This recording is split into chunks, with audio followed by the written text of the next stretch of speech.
নমস্কার, আমি তোমাদের সাথী লাইফ উইথ চ্যাটার্জির পক্ষ থেকে দীঘা সিরিজের অন্তিম পর্ব নিয়ে আমি হাজির হলাম। আশা করি তোমরা সবাই খুব ভালো আছো। গত পর্বে তোমরা দেখেছো যে আমরা নিউ দীঘা থেকে মন্দারমণিতে এসে হোটেল গ্রিন রিসর্টে উঠেছি। রিসর্টের যাবতীয় ফর্মালিটিস মিটিয়ে আমরা এবার আমাদের রুমে গেলাম। এখানে আমরা দুটি পুল সাইড কটেজ নিয়েছিলাম। চলো আমাদের রুমটা তোমাদের একবার ঘুরে দেখাই। আমাদের রুম নাম্বার ছিল 1007।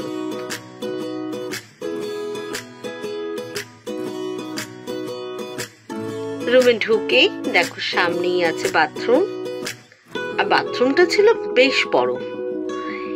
এখানে বেসিন, কমোড, শাওয়ার, গিজার, ওই যা যা সব থাকে বাথরুমে সবই আছে। আর বাথরুম থেকে বেরিয়েই আছে সাজুগুজু করার জন্য একটা ড্রেসিং এরিয়া, আর আছে একটা ওয়ার্ড্রপ। আর দেখো সামনেই আছে টিভি ক্যাবিনেট, মিনি ফ্রিজ, চা তৈরি সব রকমের সরঞ্জাম।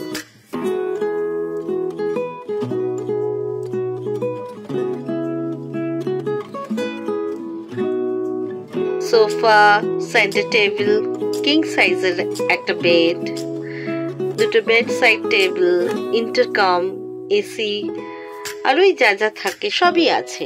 এক কথায় রিসর্টটির এই ঘরগুলি খুবই সুন্দর। আমাদের সবার খুব এই ঘরগুলো পছন্দ হয়েছে। আমরা এই রিসর্টে দুটো কটেজ নিয়েছিলাম, দুটো রুমই সেম। এবার একটু ফ্রেশ হয়ে আমরা সবাই মিলে দুপুরের খাবার খেতে গেলাম।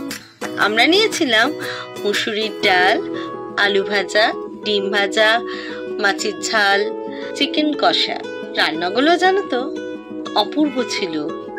আর জানো তো খাবারগুলো খুব সুন্দর করে এরা পরিবেশন করেছিল। যা হোক, খাওয়া দাওয়া শেষ করে আমরা একটু পুল সাইডে আরাম করে বসলাম।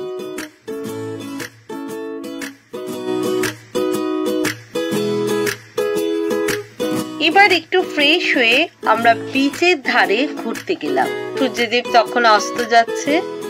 পরন্ত দিনের আলোয় সমুদ্রের পাড়ে ঘুরে বেড়াতে দারুণ লাগছে। এখানে যেমন সুন্দর হাওয়া, আর ঠিক তেমন সুন্দর নিরিবিলি একটা পরিবেশ, দারুণ লাগছে। সকালের দিকে সমুদ্রের জলটা প্রায় অনেক কাছেই চলে আসে, আর বেলার দিকে সমুদ্রের জল বীচ থেকে কিছুটা পিছিয়ে যায়। তাই এই সময় বীচ ধরে হাঁটতে খুব ভালো লাগে। আর ওই দেখো আমার ছেলে খুব মজা করে এখানে দৌড়ে দৌড়ে খেলে বেড়াচ্ছে।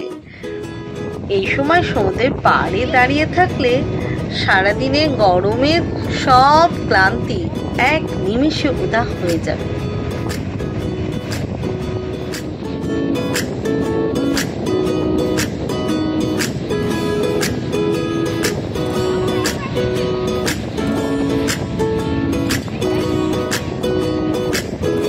আর ওই যে দূরে দেখো বিচের ওপর যে সমস্ত দোকানপাট আছে সেগুলোতে সব আলো জ্বলে গেছে।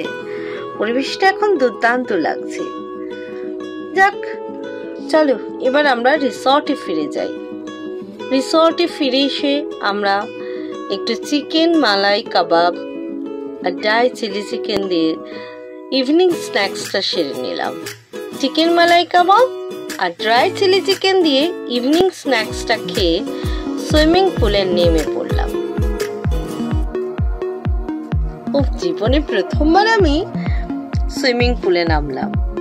অসাধারণ অভিজ্ঞতা। প্রথমে নামতে একটু ভয় পেয়েছিলাম বটে, কিন্তু তারপর দারুণ মজা করেছি। আমরা সবাই মিলে সুইমিং পুলটা ভীষণ ভালোভাবে এনজয় করলাম। দুর্দান্ত অভিজ্ঞতা। আমার জীবনের স্মৃতির পাতায় এই দিনটি জল জল করে লেখা থাকবে।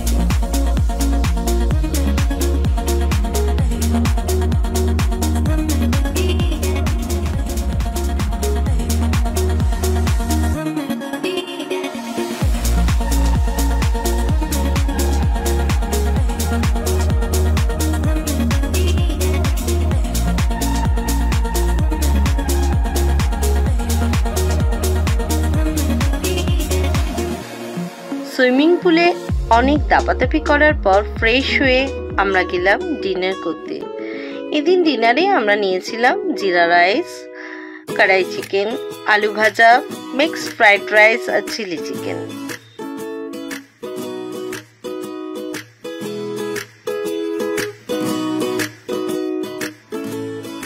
ডিনার করে আমরা ঘুমিয়ে পড়লাম। পরদিন সকালে ঘুম ভাঙতেই গিয়ে বসেছিলাম পুল সাইডে। আজই আমাদের মন্দারমণিতে শেষ দিন।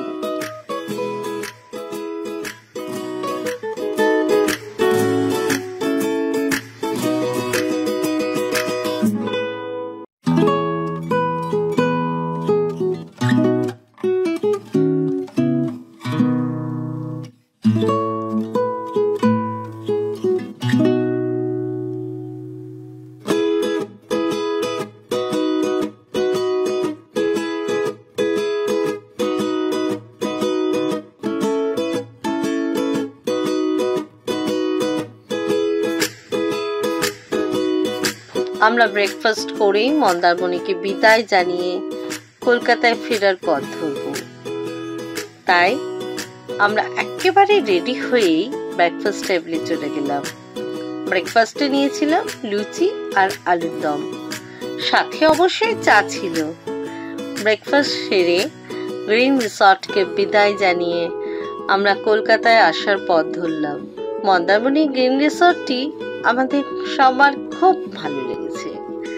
এখানকার ম্যানেজার বাবু ও রিসর্টের প্রত্যেকটি স্টাফদের আতিথেয়তা আমাদের সবার মন ছুঁয়ে গেছে।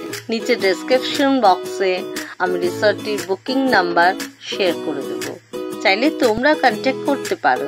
আর হ্যাঁ, দীঘা সিরিজের প্রত্যেকটি পর্বের লিঙ্ক আমি আমার ডেসক্রিপশন বক্সের নিচে শেয়ার করে দেব। প্লিজ ভিডিওগুলো দেখে তোমরা আমাকে কমেন্ট করে জানিও। সবশেষে বলি, আমাকে তোমরা এমনভাবেই ভালোবেসে আমার চ্যানেলটিকে সাবস্ক্রাইব করে আরো বেশি বেশি করে শেয়ার করে প্লিজ প্লিজ প্লিজ আমাকে সাপোর্ট করে আমার পাশে থেকো।